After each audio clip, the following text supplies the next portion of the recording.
தங்கள் ரசனையால் சினிமா உலகை வாழ வைக்கும் ரசிகர்கள் யாவருக்கும் வெட்டி விமர்சனத்தின் முதல் வணக்கம்.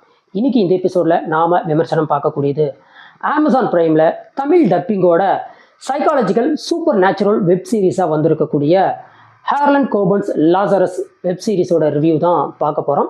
இந்த விமர்சனம் கடைசி வரைக்கும் பார்த்து முடிச்ச பிறகு உங்களுக்கு பிடிச்சிருந்தா சின்னதாக ஒரு லைக் பண்ணுங்கள், ஃப்ரெண்ட்ஸ் அண்ட் ஃபேமிலிக்கு ஷேர் பண்ணுங்கள். மறக்காமல் நம்ம சேனலை சப்ஸ்கிரைப் பண்ணி தங்களின் மேலான கருத்துக்களை, இந்த நிகழ்ச்சியை பற்றின மேலான கருத்துக்களை கமெண்ட்டில் சொல்லவும் மறந்துடாதீங்க. அண்டு இந்த வெப் சீரிஸை பற்றி நான் முன்னாடியே டிஸ்க்ளைமராக ஒரு விஷயத்தை சொல்லிடுறேன். நீங்கள் ரொம்ப இதயம் பலகீனமானவளாக இருந்தால், ரொம்ப கைண்ட் ஆஃப் மைண்டாக இருந்தால், சின்ன சின்ன சென்சிட்டிவான விஷயத்துக்கெல்லாம் உங்கள் மைண்ட் அஃபெக்ட் ஆகும் அப்படின்னா இந்த வெப் சீரிஸை நீங்கள் டோட்டலாக ஸ்கிப் பண்ணிடுறது உங்களுக்கு ரொம்ப நல்லது. ஏன்னா இந்த வெப் சீரிஸ் பார்க்குறதுக்கு ஒன்றும் பெருசாக இல்லைங்கிற மாதிரி ஸ்டார்டிங்கில் போனாலும் போக போக போக இந்த படத்தில் வரக்கூடிய, இந்த வெப் சீரிஸில் வரக்கூடிய இந்த மியூசிக் ஆகட்டும், டயலாக்ஸ் ஆகட்டும், இந்த சினோரியோஸ் ஆகட்டும், மேக்ஸிமம் நம்ம மைண்டை அஃபெக்ட் பண்ணுறதுக்கு உண்டான சான்சஸ் நிறைய இருக்குது. எனக்கே ஒரு சில இடத்துல லைட்டாக அள்ளு விட்டுருச்சு. கிட்டத்தட்ட ஒரு 5 எபிசோடு தான். ஒவ்வொரு எபிசோடும் கிட்டத்தட்ட 40-50 நிமிஷம் இந்த டைம் டியூரேஷனுக்குள்ளே தான் ஓடுது. அப்படி இருந்தாலுமே இதில் இவங்க சொல்லக்கூடிய அந்த விஷயம், அதாவது இவங்க எடுத்துருக்கக்கூடிய அந்த காட்சி அமைப்புகள் கண்டிப்பாக யாராக இருந்தாலும் மென்டலி கொஞ்சம் அஃபெக்ட் பண்ணும். அதனால் ஏற்கனவே மென்டலி சீக்கிரமாக நான் ஒரு விஷயத்தை பார்த்தா டக்குன்னு மென்டலி அஃபெக்ட் ஆகிடுவேன் அப்படின்னா நீங்கள் இந்த வெப் சீரிஸை பார்க்க வேண்டாம். இந்த வெப் சீரிஸோட கதை அப்படின்னு எடுத்துக்கிட்டால், நம்ம கதாநாயகன் லசாரஸ் ஒரு ஃபாரன்சிக் சைக்காட்ரிக். இவங்க அப்பாவும் ஒரு மிகப்பெரிய சைக்காட்ரிக். ஆனால் இவர் திடீர்னு மர்மமான முறையில் இறந்துடுறாரு.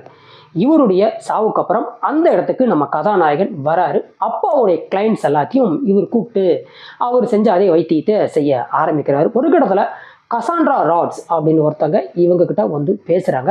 அவங்க பேசி கொஞ்ச நாளுக்கு அப்புறமா அவங்க ஏன்டா வரல அப்படின்னு அவங்க வீட்டுக்கே தேடி போகும்போது, கசாண்ட்ரா இறந்து கிட்டத்தட்ட 25 வருஷம் ஆகுது, நீங்கள் யாருக்கிட்ட பேசுனீங்க, இது அவங்க வீடு தான், நான் வாங்கிட்டேன் அப்படின்னு அந்த வீட்டில் இருக்கக்கூடிய ஒரு நபர் சொல்ல கதாநாயகனுக்கு திடுக்குன்னு தூக்கி போட்டுருது.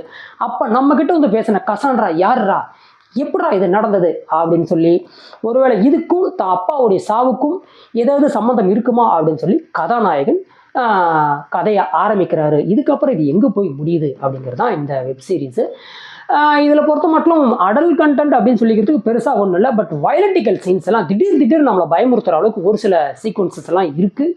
அதையும் நான் இப்போவே சொல்லிடுறேன். அதே மாதிரி நம்மளை மென்டலி அஃபெக்ட் பண்ணக்கூடிய நிறைய சினியோரியோஸு, அதே மாதிரி இதில் வரக்கூடிய அந்த சாங்ஸ், ஒரு மைல்டாக ஒரு சாங் அந்த மியூசிக் பின்னாடி வரக்கூடிய பார்த்தீங்களா, இதெல்லாம் கண்டிப்பாக மென்டலி டக்குன்னு நம்மளை அஃபெக்ட் பண்ணுற அளவுக்கு ஒரு சில விஷயங்களும் இந்த வெப் சீரிஸில் இருக்குது. இந்த வெப் சீரிஸை பொறுத்த மட்டும் ஃபஸ்ட்டு ஓப்பனிங் கொஞ்சம் ஸ்லோவாக போனாலும் அடுத்தடுத்து ரொம்ப இன்ட்ரெஸ்ட்டாக ஒரு சில விஷயங்கள் ரொம்ப என்கேஜாக எடுத்து போயிருக்காங்க. ப்ரொடக்ஷன் வேல்யூ அப்படின்னு எடுத்துக்கிட்டால் பெருசாக இல்லைனாலும் ஓரளவுக்கு நல்லாவே அமேசான் பண்ணியிருக்காங்க.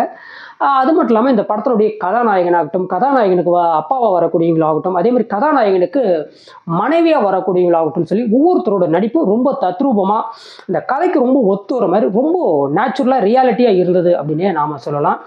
நீங்கள் வந்து இந்த மாதிரி சஸ்பென்ஸ் மிஸ்ட்ரியஸ் த்ரில்லர்ஸை விரும்பக்கூடிய நபர்களாக இருந்தால் கண்டிப்பாக இந்த வெப் சீரிஸ் உங்களுக்கு தான்.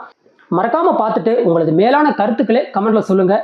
இந்த விமர்சனம் உங்களுக்கு பிடிச்சிருந்தால் லைக் பண்ணுங்கள், ஃப்ரெண்ட்ஸ் அண்ட் ஃபேமிலிக்கு ஷேர் பண்ணுங்கள். மறக்காமல் நம்ம சேனலை சப்ஸ்கிரைப் பண்ணி நமக்கு சப்போர்ட்டும் பண்ணுங்கள். மற்றும் ஒரு சிறந்த விமர்சனத்துடன் தங்களை சந்திக்கும் வரை தங்களிடமிருந்து விடைபெறுவது வெட்டி விமர்சனம். வெல்க தமிழ்.